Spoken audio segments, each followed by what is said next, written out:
you're asking a fortune teller if you're going to be a successful writer. Yes, you're going to have a big success when you're 47 years old. I could barely make rent. That's a lot of years. Fucking A.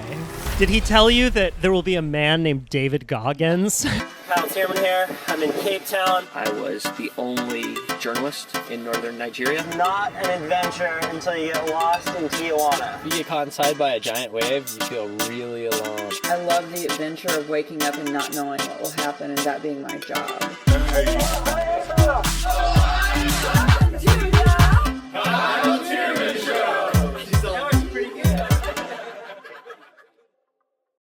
Sure, man. Or you could. Did you go spearfishing that day in the murky, rainy waters of the Catalina channel? No, I didn't. It was inclement. It was inclement. It was an inclement day. By the way, also, the ash has now been detected 100 miles offshore. Does that give you any pause for spearing local fish? Dude, I went... I took a friend surfing the other day. It was his first time, and I was like, cool, push him into a couple waves. It was so sad going down to Santa Monica. We couldn't get in the water until we walked all the way south of the Venice Pier. Really? And then... Because they wouldn't let you? Yeah, there was no swimming signs. Okay. Hard close. And then even where we went surfing, it's just black. There's all this black sediment from the rain, from the fires. It was not a good time to be in the water. No. Yeah. And he's like, we're fine, right?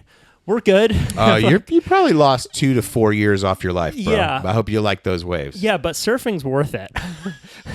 But yeah, if you get good at surfing, it's probably going to happen anyway. Yeah, but yeah, exactly. Yeah, through skin cancer. Yeah, it's something. Yes. Something. Anytime you get really into something, it starts being good for you and then it turns bad for you. Have you gone surfing? I have. I've surfed probably 4 times in my life. I keep threatening. The most recent, I would love to do it with you. The most recent time is I went up to the wave pool. Kelly Slater, the Red Bull took me up there. Oh, cool.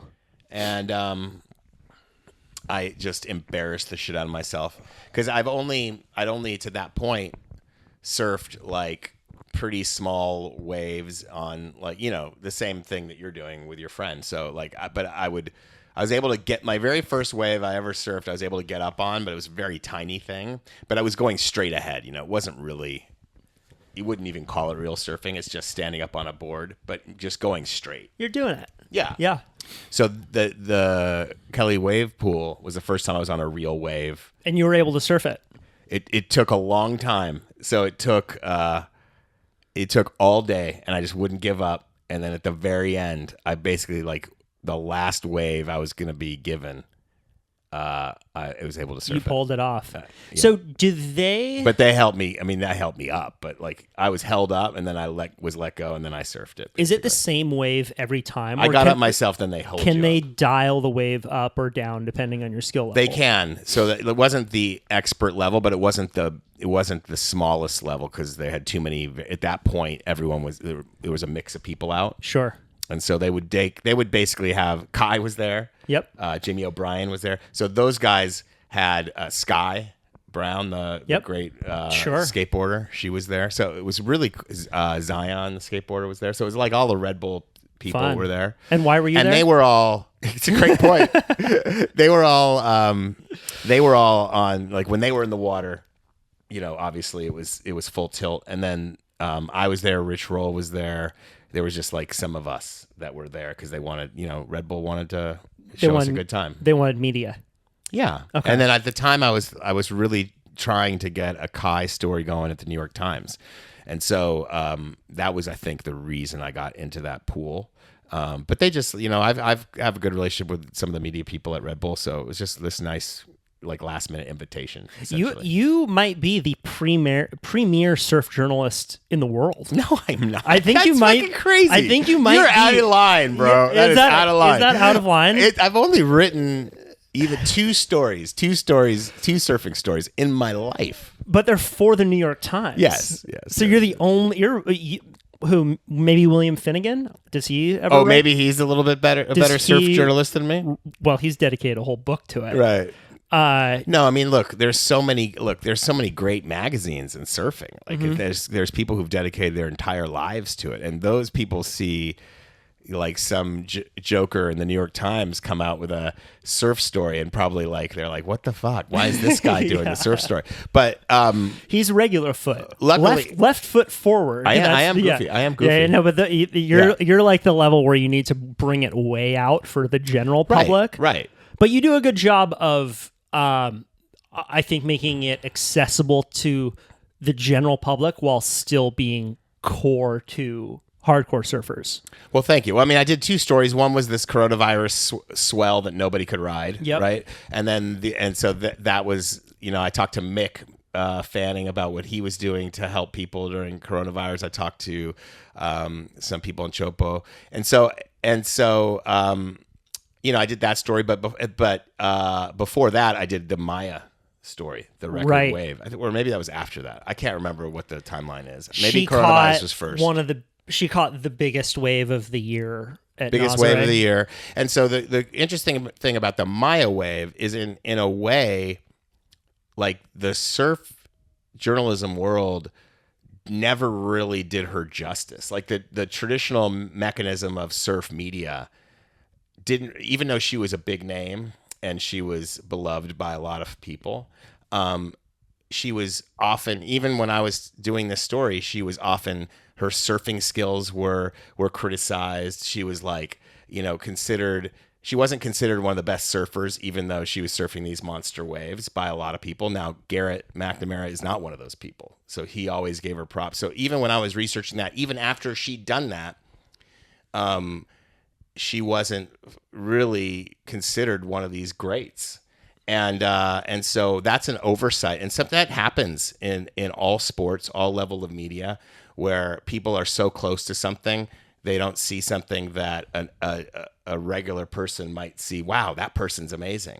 But because you know too much, you might see something else, and you miss the point that she is an amazing athlete, and she is willing to risk it all time and again, and she did it in the face of so many really greats in the sport, people that you all know by first name, criticizing her, and she came through all of that. So in a way, it's justified that I was this outsider able to cover that, because the insiders had every opportunity and never did.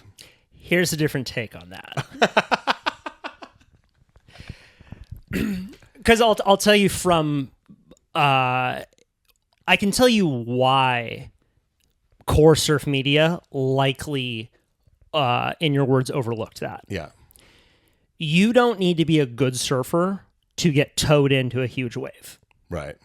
So the difference between paddling into a big wave and towing into a big wave are 2 different sports. And you can be a really low level surfer. I don't actually know how Maya surfs, but someone who's a little better than you could do that. Right? That's the difference. Right? Is because I think that's an oversimplification. You know better than me, but I think that's being that can't be true. Can't be true. You can be a very average surfer, and get towed into a huge wave. And yes, it takes courage to go out in that kind of surf, but the difference between deciding to paddle into a wave and having the skill and timing that it takes to and power and the paddle power and more than anything, the positioning. Right. It's so hard to position yourself and do something like Willem Banks. I just had him on the podcast. He paddled into what some say was the biggest Jaws wave ever. Right. And what he did on that wave too was, it was the second wave in a set. He had to paddle up over a 50-foot wave, launching over this thing, sees the wave out in front of him, and to have the fortitude to sit there and whip it around and paddle into that wave is the 1% of 1% of surfers. Right. You could take a very below average surfer and whip them into that wave. And then the difference between towing into that wave is the steepness that you're going down is the difference between being weightless and free falling versus basically going down a pretty steep ski slope. So I think that there's a level of annoyance within the core surf world that toe surfing at Nazare is compared to what some of these men and women are doing at waves like Jaws, where they're like, what Kai is doing is so insane. Right. It is so insane, his ability to do that. So but I don't think, I could be wrong, but I don't think Kai would dismiss Nazare like a lot of core surfers would.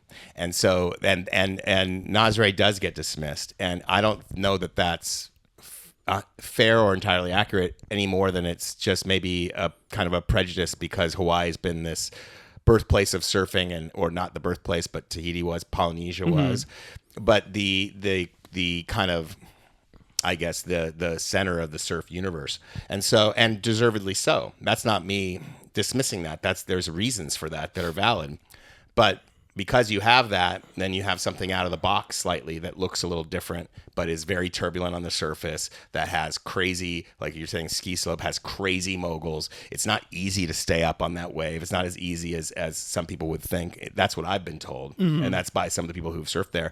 And just, I don't think he would dismiss Nazare like that. And so, you know, the other things I've heard about Maya is she's one of the best jet ski drivers out there. That's not really thought of. There's skill in the jet ski thing as well. And so, you know, I think I respect anybody who knows more than me. I like to listen to it, but I do think in any culture, there are things we take for granted as truths. And that might blind people to an amazing story, which is, here's this woman who, for the first time in the history of professional surfing, a woman surfed the biggest wave of the year. And that's what that story was. Right. And so maybe that's not an interesting story to the core surf community, which is fair.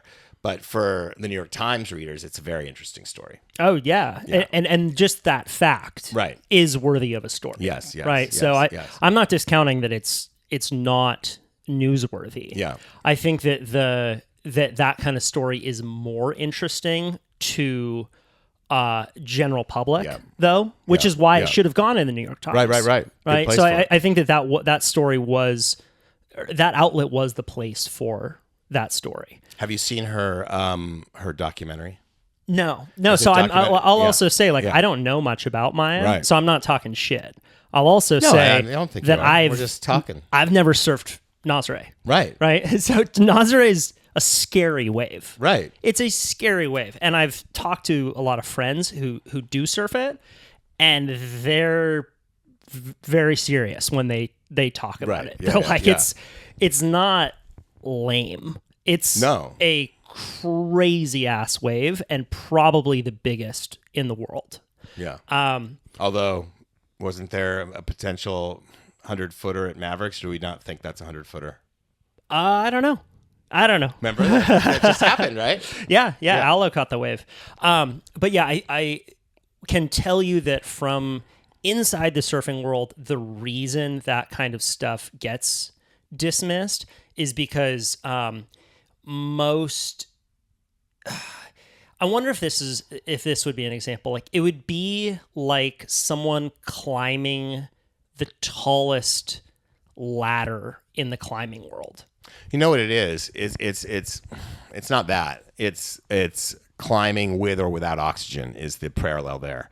So toe surfing and paddling in is like people who climb the big Himalayan peaks and do it without oxygen versus do it with oxygen. The style of climbing matters in climbing more than most sports, and in surfing as well. So style matters in a lot of adventure sports.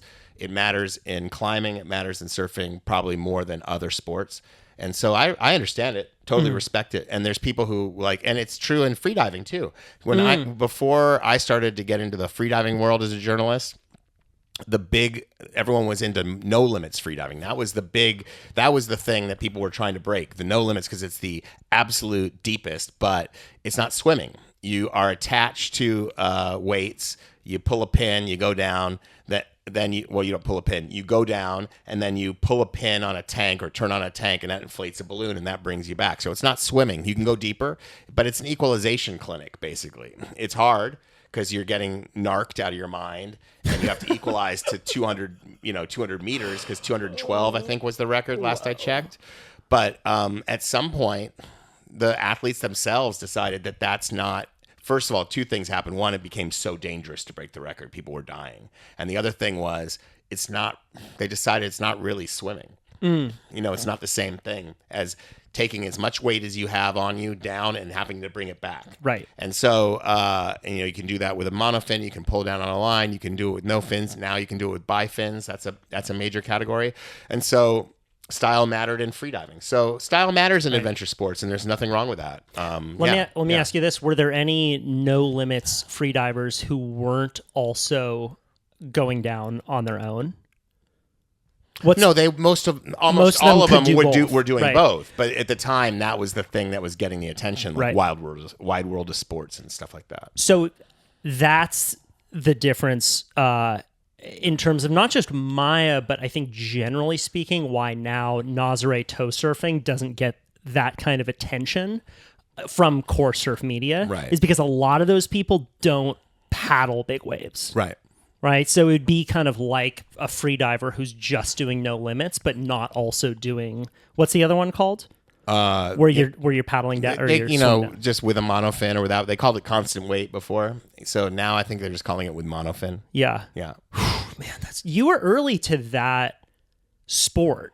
I feel like you got on that beat and figured out how interesting that whole little world was before it sort of blew up, which it seems like it has over the past couple of years due to that Netflix doc.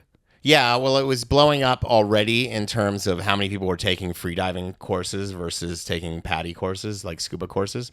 But New York, it was more like the Instagram kind of, all these freedivers on Instagram swimming with whales, and that's what really kind of brought the attention. And then The Deepest Breath became a hit documentary on Netflix, so that also became it's too bad One Breath didn't come out right after that. You were too early, or too bad the documentary didn't mention my book when my big mug was on the screen. But that's okay. In anything, timing is such a big part of any success and failure. It's like you brought it up with finding the timing to actually drop into a big wave. It's such a major thing, but it's a major thing in everything you're trying to do, and you can't control timing as much as you can in some sports. You can't really control it. You can try to see it coming, and you can try to position yourself. Unfortunately, I've never really considered the market that much. I've just always been drawn to things that are interesting to me, and so I've never really tried to time it like a wave, and so but I've been the beneficiary of timing, obviously. Yeah. What drew you to the ocean at an early age? Well, I grew up in Santa Monica, and I would just go to the beach all summer and body surf, basically. So that was my first experience was body surfing in Santa Monica, like at Tower 24. Right. Yeah. Okay. Yeah. And then how did you parlay that into writing? Do you remember any of the early ocean or water stories that you did? The early stuff was diving stuff. So I started to do some Lonely Planet travel guides. So one of my first assignments was Indonesia. And I had gotten my scuba license in Indonesia before, in Bali, and then went back out to do this, to do the travel guide, and just got in with a bunch of dive instructors in the Gili Islands. And so then I just started to slowly but surely just up my certification level, deep diver. Then all of a sudden, I was invited by a guy named Simon Lillard, who he started a dive center called Blue Marlin in Gili Trawangan. And the Gili Islands are this dive mecca in Indonesia, and they're also like kind of party islands. That's the reputation. So people would go on their gap year from England, and they would go get their license, become dive masters. Isn't it the full moon parties there? Yeah. Well, full moon's more. That's Thailand. You're so right. This is more just, a bunch of English and Australian kids would go out there and get lost, and some would just stay. And so it was like Trawangan was the party island, but it also happens to be Simon is a very serious diver, always was, and he's one of the great tech divers, and at one time held a world record in tech diving. And so he from the beginning brought tech diving to the Gili Islands because it's also a great place for tech diving. There's reef below 40 meters, and there's things to see. And so because there's great walls that just go down. It's deep water. And so at some point, Simon just said, hey, we just found these wrecks off Borneo. Do you want to come? We're going to go. It's the first time they're ever going to be dived. A fisherman had found these wrecks and told someone about it out there, like one of his mates, because he would make his living in the tech diving circle. He would get these guys who are over there on oil and gas business in Indonesia. They'd come on their off weeks, and they'd come to the Gilis, and he would get them on rebreathers. And so I hadn't even heard of rebreathers. Rebreathers are those James Bond dive setups where you, at your exhale, your carbon dioxide gets taken apart and delivered back to you as air that you can breathe underwater. So there's no bubbles. It's a closed circuit system and no bubbles at all. You have a little tank in there, and you also have to carry default tanks in case something goes wrong. But that's what a rebreather is. It's like very James Bond. The SEALs do them. Do you need to worry about the bends when you're on a rebreather? You always have to decompress when you're coming up from depth, but not as much. Your decompression time is cut in half or less and you can stay down longer. So you can go on like a 3-hour dive and do a minimal decompression and then come up. Yeah. Wow. So you can be under there for 3 hours. You could checking out all of these wrecks. Right. Exactly. And so 3 hours might be an exaggeration. Depends on the dive profile. Sure. So there's no one answer, but I mean, it's a longer story than you wanted, but essentially he said, hey, we're going to go check these out. You want to come? And I said, sure. I mean, I'm not going to say no. And so I go out there and I'm like, I'm not even an advanced scuba diver at this point. I'm a deep diver, which gets you to 30 meters, but I never took the advanced open water course. But I'm decent, whatever. I'm comfortable in the water and I'm decent. But then I get in there and there's a bunch of like good, strong athletes with open kind of these closed circuit systems that are open. You're seeing the inside guts of them and these twin tanks. And it's just stuff I've never even laid eyes on. And they're going to have me go with them. And I'm like, bro, I'm not sure. I'm not sure I'm ready for this. He goes, don't worry. We're going to give you a little course. This is going to be a course. Don't worry. And so next thing I know, I've got twin tanks on. It's because you can go longer, and it's got a different level. It's not air. It's a little bit nitrox. And you're going down, and I'm jumping into water that's kind of murky and following my instructor down this line. And every other dive I'd ever done was in good visibility so you could see where you're going. I'm like in a cloud going down in this industrial bay. It's just coal barges off of Borneo, off of a city called Balikpapan, which is a big coal port.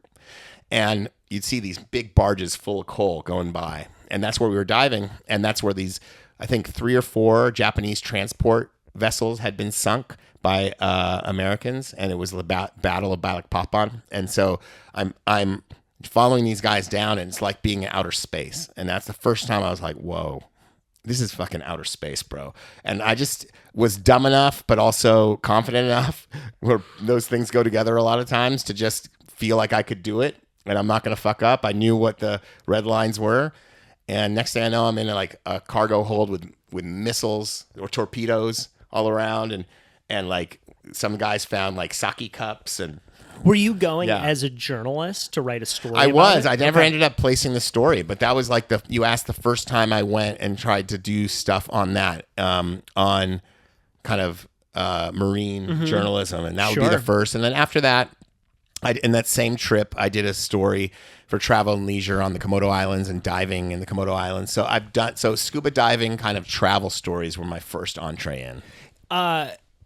I can track my life between a before and after moment. Yeah.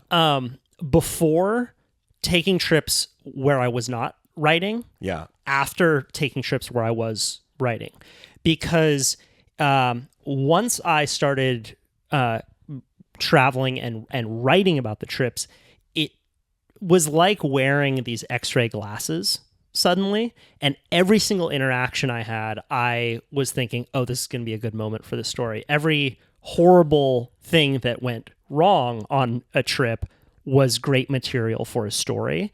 And it was profound for me because I suddenly was noticing everything on these adventures with so much more acuity. And now I don't even really like to take trips if I'm not gonna write about them, because I just am able to derive so much. It's almost like narrative nutrients out of the experience. Did you ever have anything like that happen for you, traveling before you were writing versus after? Yeah. Well, I always was interested in traveling. You know, I grew up traveling on road trips with my parents, and then I, started to aspire to kind of wander the world. And so I got into writing as a way to try to write my way around the world. So it was always about travel first for me. That's why I got into it. But what traveling as a journalist does is it gives you what my buddy Hugh Garvey, editor of Sunset Magazine, my former editor at Playboy, and a good friend of mine, says, I like how he phrases it. It gives you a backstage pass to the world. So it's not just that these things that happen on your trip are good or bad narrative devices, but it's that you get invited on a trip like that. Yeah. You get like the world is opened up to you in ways that otherwise would not be. When you're going on, doing Lonely Planet guidebooks, you have to find people who live there that can tell you things. So you are more open to meeting people you wouldn't otherwise kind of meet. And so, yes, it's true. It's the best way to travel. Like as a journalist, in many ways, it's the most fun, most fulfilling way to travel. But having said that, coming in on the other side of it, having had, a publishing success that enables me to not have to take Lonely Planet jobs or any magazine jobs if I don't want to, but still wanting to travel, and now having a family, I'm on the other side of that. Yeah. And now instead of people paying my bills, I'm paying for it. But I will say it's just as fulfilling. And it's fulfilling to, we were in Greece in the fall for a month. We went to just a few destinations, not too many. We were in Athens, and then we went to Hydra, an island, and we went to Paros, another island. And we just had the best time. And because when you're with a little kid, the world kind of opens up to you in different ways too. And so the real story is, what are you doing? Where is your attention? How can you plug in to the world in the widest, most interesting way possible? And you don't have to be writing a story. That is almost like the easy way in. It's hard to get those jobs, so it's not. But like once you have the job and you have the gig and word gets out, like it happens for you often. You have to put some sweat in. But like if you're there with your family, you don't have to just go on like the resort tour. You can do it. You can do some pretty cool stuff as well. Sure. And so I find myself like we're about to go to La Paz, and I did a story for Outside Magazine. That's another thing to talk about. Outside Magazine is no longer literally yesterday, almost the entire editorial staff was fired. People I've known for years. Outside Magazine is no longer going to be what we thought it was. And so it's a very sad day, actually. But I did a story for Outside. One of the last things I ever did for them was on shark fishermen who are now working in kind of the tourist trade and take you out to these amazing parts of La Paz. La Paz is one of the great marine ecosystems in the world. It's part of kind of the Galapagos ecosystem. Oh, I've been there. I've dove with it's like, with whale sharks. There you go, whale sharks. The juvenile whale sharks. Last time I was there, I was in the water with orcas. So it's like it's unbelievable. So, spending time with now I'm friends with that family. So you can still go back and see people. So I don't know. I hear what you're saying, but now on the other side of it, I'm like, some of the best trips I've ever had are with my family when I'm not doing it. So, I did it for a lot of years, 9 years. I was, 9 months on the road living out of a bag. And so I did it, man. I did it for a long time. And I sometimes do miss it, but I can say that like 2 of the best trips of my life are these last 3 years. Yeah. Because now you're looking at the world through a child's eyes. Maybe, but that sounds trite, but it's not really that. It's more like COVID took my travel spirit and I reclaimed it. And I reclaimed it in a way that works for us, because most people would tell you, and people have told us, you can't take a little kid away for 3 months. Well, we did that. You can't take a little kid away for 5 weeks and miss that much school. Well, we just did that. So you can, and we will, because we've never been the mainstream people. And I think, my feeling is he'll tell us, he already tells us he'd rather be at home with his toys. He's a kid, but like, we can tell he likes it too. And there might be a time where he's like, you know what? I have this happening in school. I have this happening in school. I don't want to leave for this. And that will happen at some point. But until that happens, I think we're going to push the envelope. Yeah. So you grew up in Santa Monica. I did. Had this thirst for travel from a young age. Yeah. Do you think that you were pushing against a fear of some kind? Like a fear of your life getting small or normal or boring, or getting the desk job at the big company? Was there any kind of fear motivating that early wanderlust spirit? My dad's motto when I was a little kid that we heard him, it wasn't his only motto, but a motto oft repeated was, life is shit and then you die. And he was an attorney and he was grinding it out, and he had a big mortgage, and my mom was a teacher and it was full time, and it was, 3 kids, and it wasn't easy. And he didn't like his job for many years of my childhood. Now he won't quit that same job. He's 80 now. Still an attorney. Yeah, still doing it. Now it's a different relationship he has with that job. But at that time, he was right in the midlife of it. It was a normal thing to hear. And so they worked really hard because they wanted nice things, and they wanted nice things for us and all that. And I think that kind of inoculated me from caring about having nice things, and from caring about having, I was interested in lifestyle over living, over earning a certain kind of living, let's put it that way. And so, yeah, fear, you might call it, or you might call it less fear and more just like kind of decoding. But it's pretty quickly in my journey on becoming a professional writer, I found that compared to my siblings that had normal jobs, one was an attorney, one worked in the business world, it was me that worked as much as my dad. It was me. My dad was a sole proprietor attorney, so he was always working. It was me. I was the one having those same hours. Even though I had a lot of cool things going on, I was the one sweating it out and having those same hours. So in a way,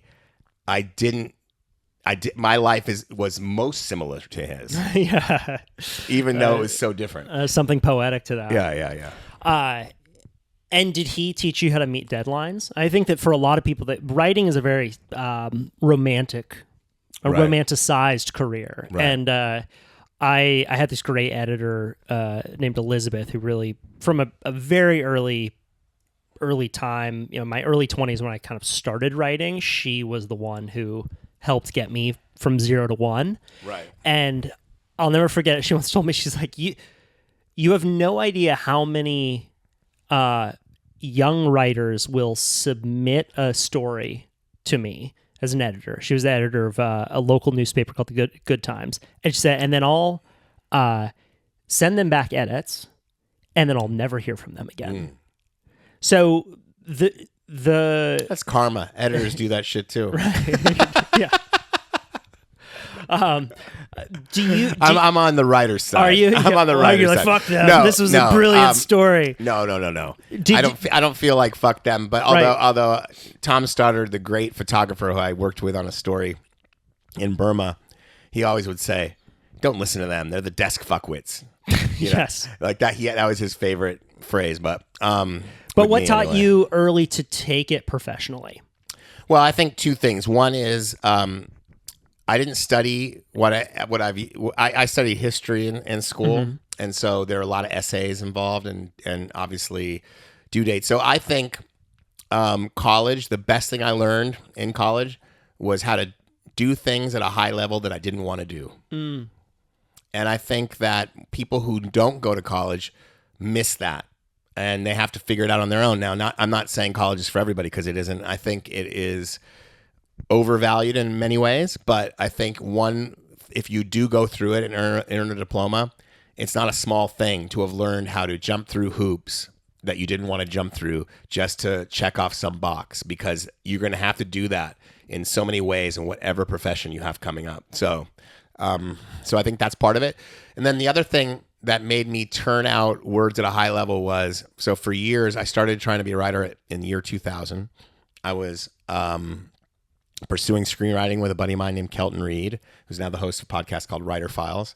And we were doing that at the same time I was trying to pitch stories to local print magazines. And so then over time, the print thing took off.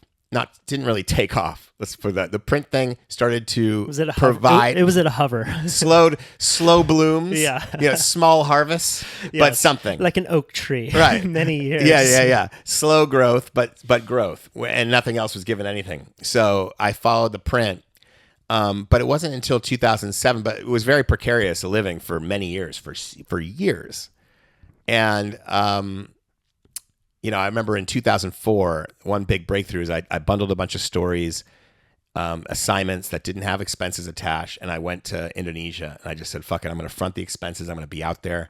And I had 3 or 4 stories, and it turned into whatever, 9 or 10 stories. And that's when I started to write for Outside. And so that experience, and that's where I met Elizabeth Gilbert, who was researching Eat, Pray, Love, a book you might have heard of. Didn't you say you're in that book? I'm in that. I have one line in that book. And so, Who are you in that book? Didn't we talk about this on the last time I was on your show? I'm sure we've talked about this. I'm okay to repeat this story because that's just too funny. Okay. Well, yeah. So she was doing her story there. She was doing those chapters, that section of the book. The love section. She just happened to meet a guy there, but it wasn't part of it. It was like it was always Eat, Pray, Love, but it was always, she was interested in devotion. So the devotion of food in Italy, the devotion of the ashram in India, and the devotion that Balinese show every little thing, as part of their lifestyle. That's what brought her there. It just so happens she fell in love there. And so it became Eat, Pray, Love because of that. So anyway, she was, at the time, took an interest in a healer, an herbalist who was having trouble with her landlord. And she kind of rallied to help save this kind of woman who had a small child. And she was just like doing her feminist thing. And I came through, I was doing a story on Indonesian healing called a jamu. It's herbal healing. And so we just collided in this herbalist shop. And we just immediately hit it off and became friends. And then I went back like a few months later. She was there again. And we went to Ketut Liars, this fortune teller that's in the book. And he does this. He reads your face and he does a painting and he tells you your fortune. And I was at that time really struggling financially. I had done these stories, but like it was hard. And so this was like right in my eviction notice period. And I just said to the guy, I said, do you have any questions? I'm like, is this going to work? Like, I was like, I'm sitting there with Elizabeth Gilbert. Her book hadn't come out yet, right? It was about to just explode on the scene. And it was about to, I forget when it came out, but this is only like 6 months after we met. It was right after the Boxing Day tsunami. The tsunami happened the day I was flying into Bali. So you're sitting with a Balinese fortune teller. Yes. And Elizabeth Gilbert. Is she in the room? She's there. She's in the room. My sister's there. And you're asking a fortune teller if you're going to be a successful writer. Yes. And the fortune teller says, yes, it's going to work. He said, when you're 47 years old, at this time, I was 32. I was 32. No, I just turned 33. I was 33. And he goes, yes, you're going to have a big success when you're 47 years old. And bro, I could barely make rent. That's a lot of years. And my face just falls. Like, to me, it's like not great news. Yeah. That's bad news. I don't think I've told you this part. So I'm like, I'm like, ain't good news, bro. Is that because he's like, he thinks it's good news because he knows better. Yeah. He's an old man. That's he's like, that ain't so bad. Yeah, but you're like, that's a lot of years of top ramen. He's up. I'm like, bro. and he sees it and he goes, what's wrong? I'm like, that's just so long. And he goes, and he looks at it again. He goes, no, I was wrong. It was 37. And I'm like, yeah, but nobody in the room believed the second thing. I'm like, all right. He's backpedaling now. Backpedaling. And guess how old I was when Can't Hurt Me came out? 47. Yeah. Fucking A. Did he tell you that there will be a man named David Goggins who has something to do with his success? Isn't that crazy? Yeah, he's like, I see a bald man. He's running. Yeah. He's running for a very long time. Yeah. In the meantime, I lost most of my hair in the ensuing years. Wow. Yeah. Wow. And what did he tell Elizabeth That Gilbert? was that. I'm sure. He said, you'll be very successful within the next year. Yeah. She got good news. Yeah. No doubt.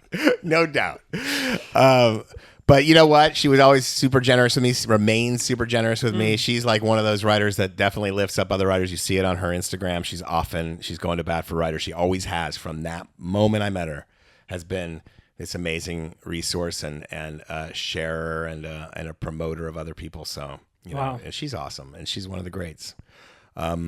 So anyway, that's a roundabout story, but what enabled me to actually get to the point to be able to do Can't Hurt Me was when I started to link up with Lonely Planet in 2007. And so it's kind of funny he said 37 because I was 36 when I hooked up with Lonely Planet, and that enabled me to make a living like without stress. And so I was getting this just flow of work, but it was another level of output. Because instead of just getting, okay, do 3,000 words, get it to me in 2 months, or 1,500 words, get it to me in a month, it was more like 60,000 words, get it to me in 3 months, and that has to include your research. So it's different. Some of it was revision, some of it was fresh, but that's a whole nother level of output. And so that level of output, basically, I got that. I'm like, okay, I met up with a senior writer, Ian Stewart's his name. He's done so many. He's a great guy out of England. And he's like, my first one was kind of under his wing. And he goes, look, dude, he said, do you have any questions? I said, I'm stressing on this deadline. I mean, I don't know. I've never done something to this level. And he goes, you just break it down. He goes, what's your word count? I gave it to him. He goes, 3,000 words a day. I said, really? And I said, I'm not sure I can do it. He goes, you can do it. It's like 3,000 words a day. That's what you got to do. And so now when I'm in the midst of working on something heavy, you don't start from 0 to 3,000 words. It's hard to get there, but by the middle, or even within a few weeks of starting, you can do 2,500 words, 3,000 words, and you can do it easy. And so that level of output came from just taking those Lonely Planet jobs. So the kind of two stories there. Yeah. Fucking A. Yeah. What is ghostwriting? So ghostwriting is what is ghostwriting? I mean, what everyone knows what ghostwriting is. I don't think so. Well, you get a professional writer to work with someone who is well known, but isn't their profession, to put that story down on the page. That's the best way to put it. For me, I try to be an open channel for that collaborator, for that author, to get their vision out on the page at the highest level possible. But I say that as if I've done it a bunch of times. Really, I haven't. I've worked with 2 people on their books. 2 of them were David and a swimmer named Antonio Arguelles. But Antonio and David came to me right around the same time, and I took the jobs basically at the same time. And then as soon as David's job became, I knew what that was, I had to delay Antonio's job. Okay. And push that back a little bit. But so I did David's first. And so it's not like I've done it for a bunch of people, but I know how to do it. And it's similar to journalism because you're just interviewing people. But it's different in that they have a vision also, and so it's a double kind of it's and you're servicing that, and so that's what it is. I think the best known, or at least to me, the best ever ghostwritten book is the autobiography of Malcolm X that Alex Haley wrote. And Alex Haley, obviously, he wrote Roots. He's one of the greatest writers of all time. I didn't realize it until I just got Quincy Jones' memoir, and Alex Haley, right up until he died, was working on that with Quincy, and then Quincy had to kind of finish it himself. Right. Yeah. And to clarify, the writer's name will then not show up, usually, on the cover of that book. Well, it used to be that they weren't called ghostwriters, they were called co-authors, and it was with. So if you look at Autobiography of Malcolm X, it would be Autobiography of Malcolm X, and I think Alex Haley's name is on there. But then, because it was fashionable the publishers thought it was easier to promote the book with the writer's name on there also. It didn't get in the way of selling copies. But at some point that changed, and like people didn't want to read the book that someone wrote for the guy, or maybe they started experimenting and realizing, hey, we can read Prince Harry's book and think like not put J.R. Moringer's name on there. I think that's his name. Right. There's a certain a certain what's the word I'm looking for, like story that maybe gets flattened for readers sometimes when they feel like, oh, there was a bunch of people involved in this process. There's something motivating to some readers, I could imagine, to see Can't Hurt Me, David Goggins. It's clean. It's this guy's voice talking to me. Right. I can see the draw in just putting one name on the cover, but really you can't expect someone who, like David Goggins, who's gone out, had this incredible life, to also have been churning out 3,000 words a day for the last 10 years to get himself to a level of being able to tell that story. Right. It is his story, but it's a collaboration. Or even Malcolm X. Malcolm X is one of the greatest orators in American history, right? And did not write his book. So,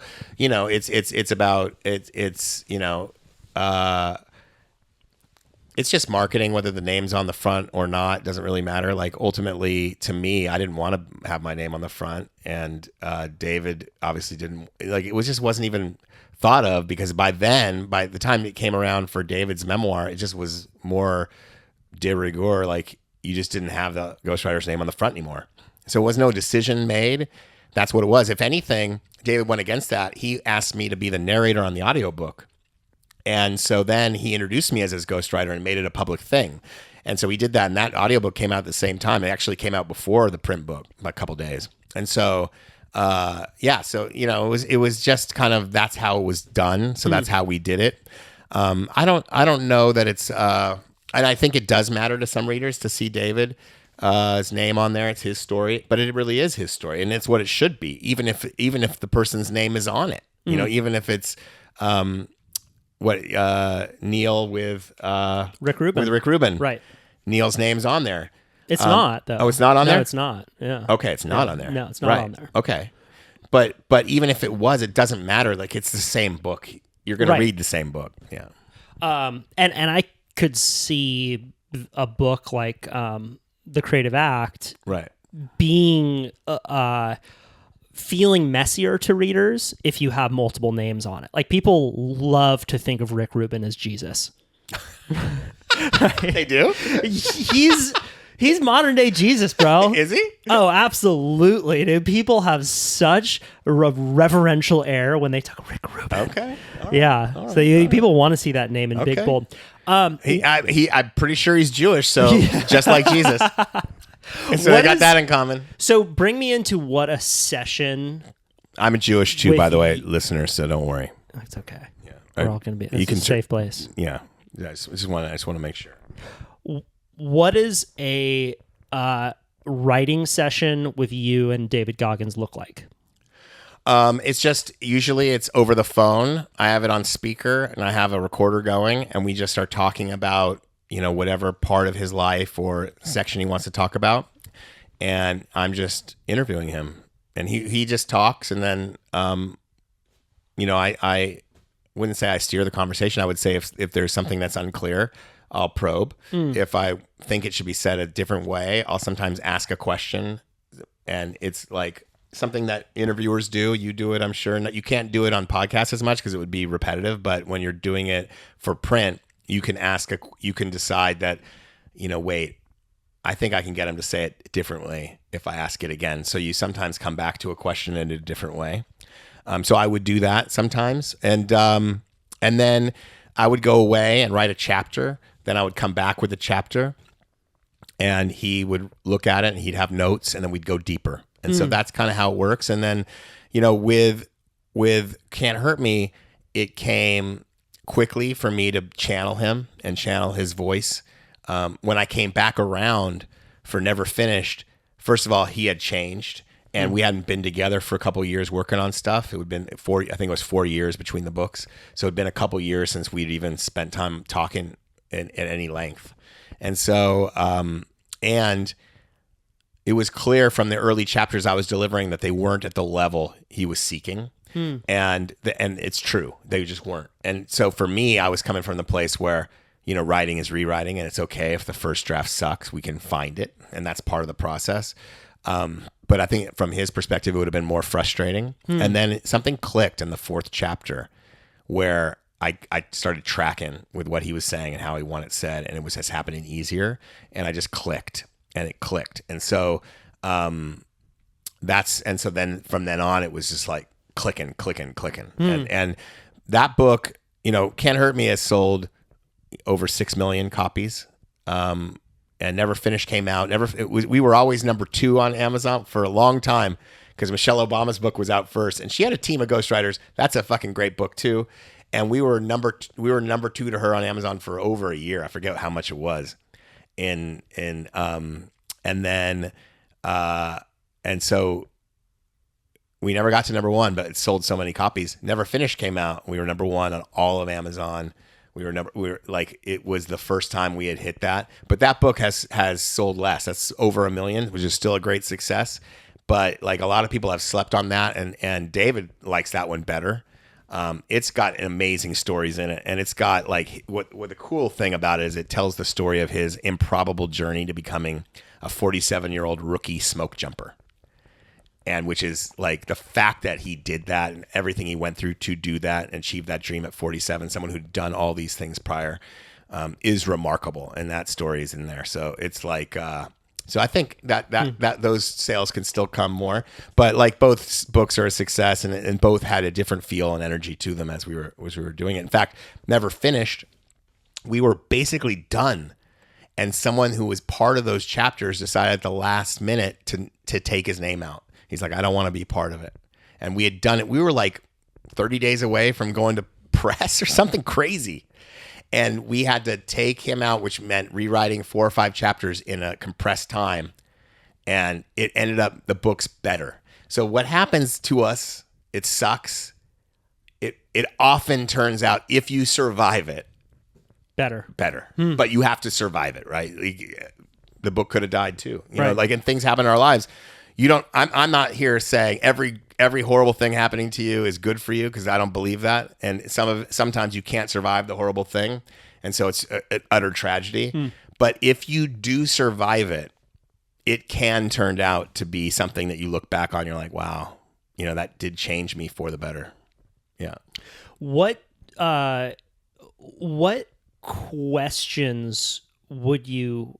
I want to get a little bit more specific into, selfishly, of course, into like when you're getting into a call with David about a section in his life.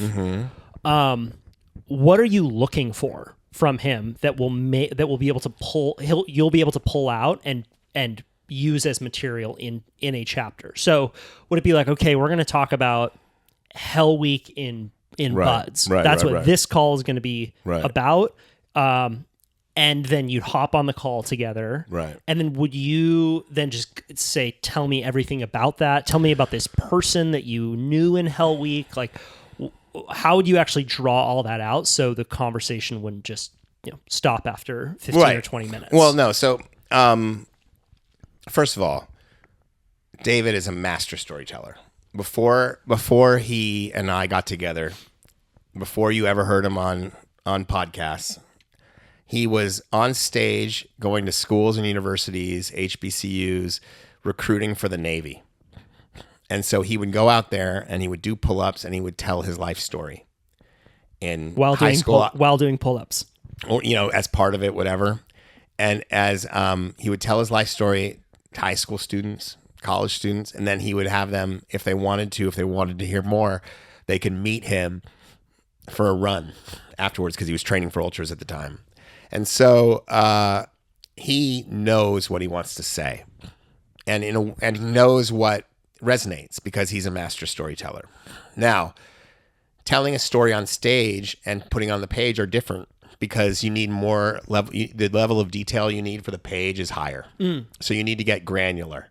So what I would say is, whether it's Hell Week, whether it's his relationship with his grandfather that's in Never Finished, whatever it is, his story, which is going to wow you, needs extra detail. So what I probably would be doing most is asking him, okay, well, tell me about that bedroom, or tell me about, that what happened that day again? Like, where were you at the beginning? Your walk home when the KKK guy comes to your door and your grandfather meets him at the door with his gun in his hand. Like, you know what I mean? Like, what happened on the way? Who are you with? Like, just that kind of stuff.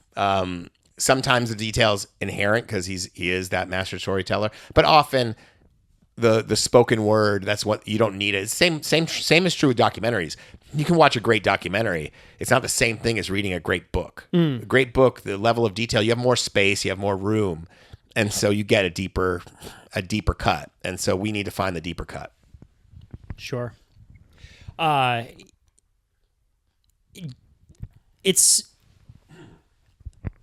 think that that book also came out at a time when